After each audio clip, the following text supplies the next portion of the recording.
A research expedition got stuck in the ice here.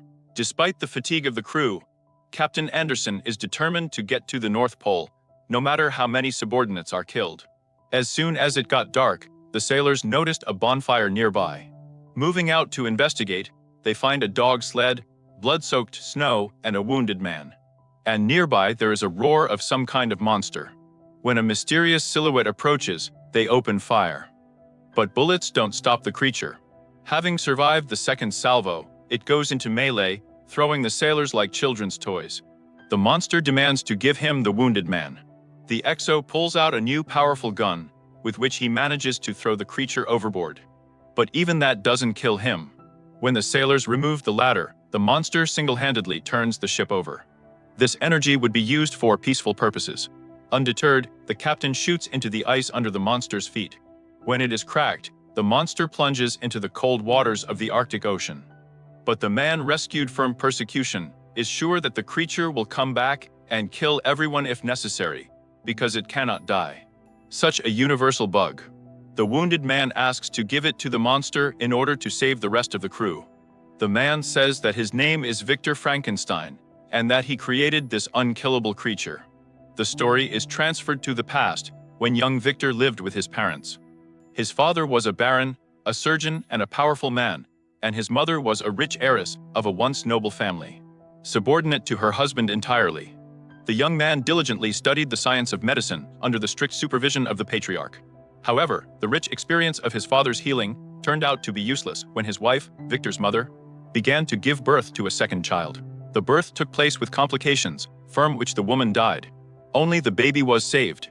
Of course, for the boy, her death was a terrible shock. In addition, the father switched to William, the youngest son, who became his favorite.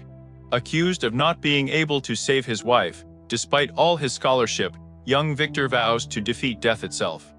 While Victor tells his story to the captain, his brainchild, breaking the age-old ice, gets out of water captivity and wanders to the ship. Soon the father passed away, leaving his sons orphans.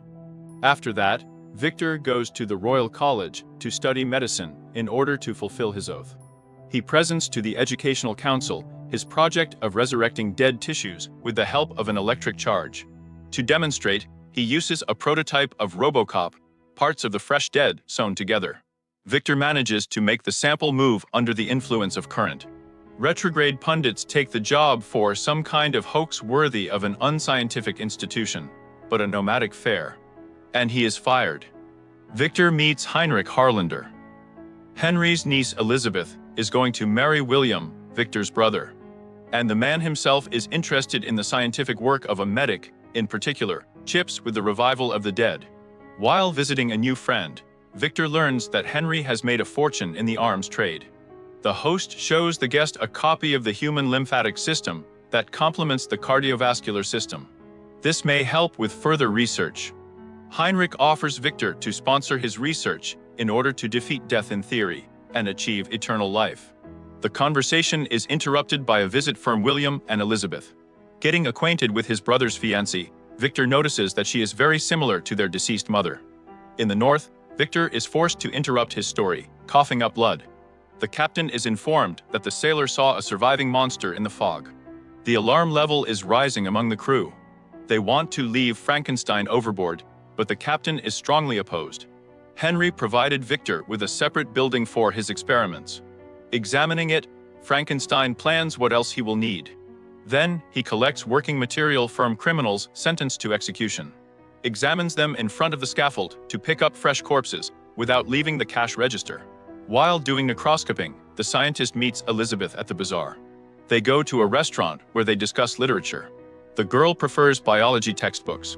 In the future, the man leaves his brother to monitor the manufacture of devices for laboratories, and he and his fiancée catch butterflies. The medic himself has no progress in further research.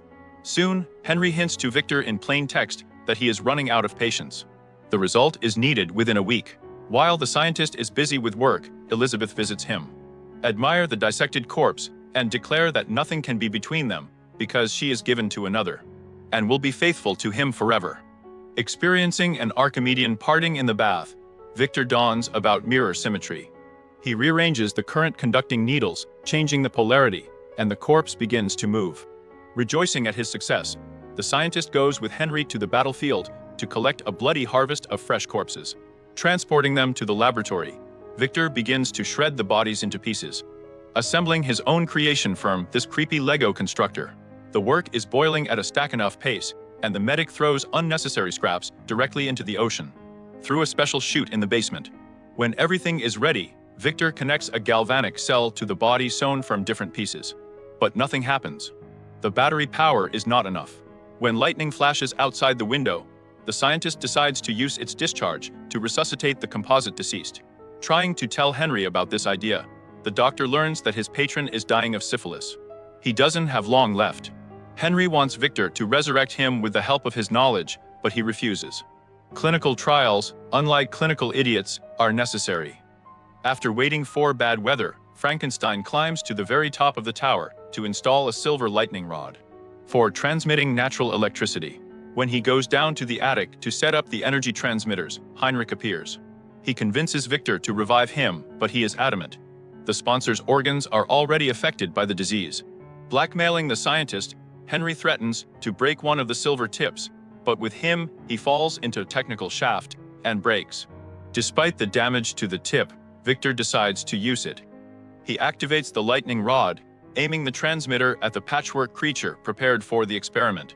The lightning energy feeds Victor's units, after which he checks the condition of the deceased. Alas, Tom did not feel better. Out of frustration, the medic goes to sleep. The night was lived to no avail, only the patron was wasted. When he wakes up, he sees his brainchild near the bed, a revived corpse. He repeats all the movements after him like an unreasonable child. Victor has to teach the creature the simplest things: to walk, sit, talk. The scientist leads him to the basement, where he chains him so that the prototype does not escape. When a creature's hair grows back, the doctor has to shave it. In the process, the revived dead man grabs a razor, cutting his hand. However, in a matter of minutes, it was delayed early, demonstrating amazing regeneration abilities. Victor is annoyed by the fact that the creature says nothing but his name. The scientist's privacy is violated by guests, a brother with a bride looking for a missing uncle. Having lied that Henry left, excited by success, Victor leads his brother to the laboratory. Elizabeth, hearing the creature's voice, goes down to the basement, where she finds a chained test sample and establishes contact with it.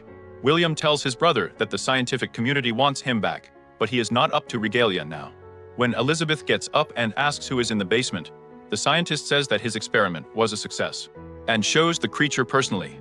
However, the question of the presence of reason in the resurrected one is still open. Will he watch in TikTok, or does he have intelligence? While the men are busy with important issues, Elizabeth communicates with the sample, teaching him to pronounce his name. Victor doesn't like her interest in the creature. His resurrection was both a triumph and a disappointment. The scientist is saddened that the resurrected one does not shine with intelligence, unlike vitality and physical strength. Disappointed by the conversation with the girl, he goes to the basement, where he tries to awaken reason in the creature through beatings, but instead enrages him. Frightened, Victor leaves.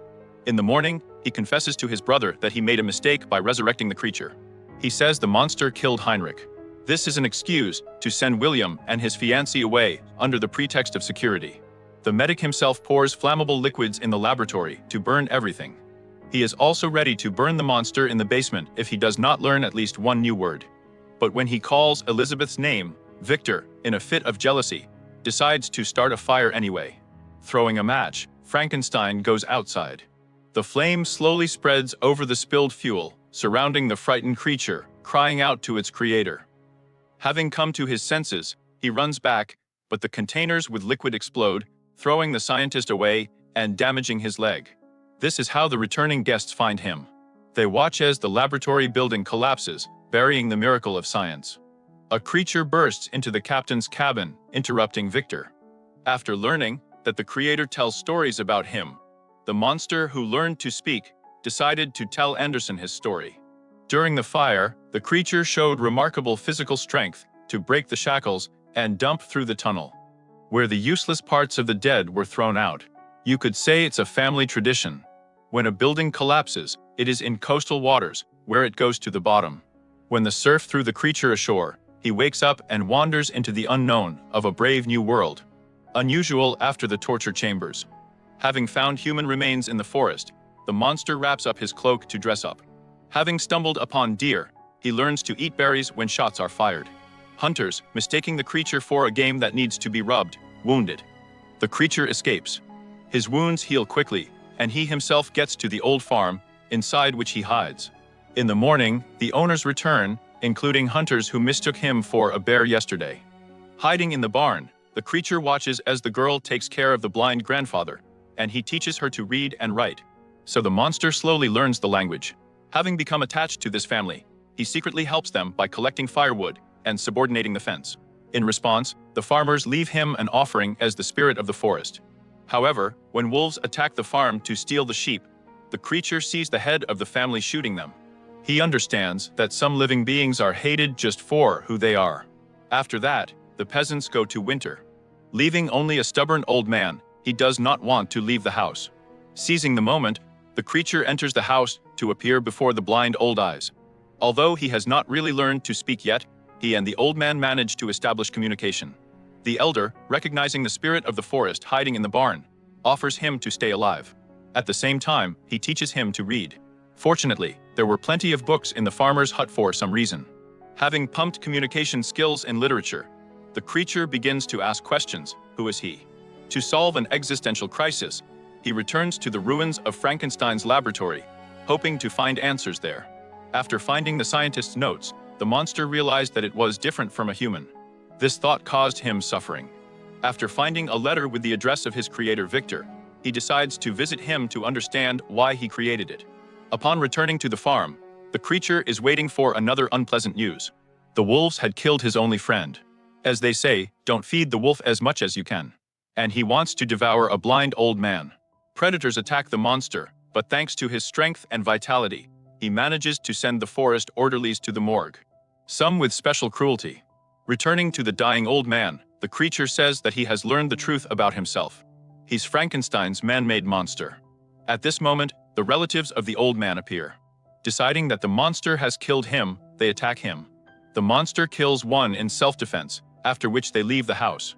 Hunters chase him, shooting him from afar until the target passes out.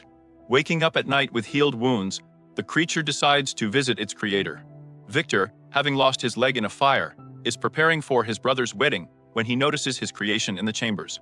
The monster wants the scientist to create a bride for him, so that there is someone with whom to while away immortal eternity. Victor refuses. It's an idea for a sequel. Having not received love, the monster gives free rein to hatred, throwing the creator. Elizabeth comes to the noise, who manages to calm the monster who recognized her. But Victor Schmalya hits her with a pistol, and when the groom appears with the guests, he accuses the creature of the attack. During the ensuing fight, William hits his head. After scattering the attackers, the monster with the wounded Elizabeth leaves through the column of guests. While her fiancé dies in the arms of his brother, who calls him a monster for everything he did. The creature takes Elizabeth to a cave, where it comforts her while she fades away. Victor with a gun follows them on a bloody trail, but the creature easily disarms him and wounds him so that he bleeds. Promising to turn the creator's life into hell, the creature leaves.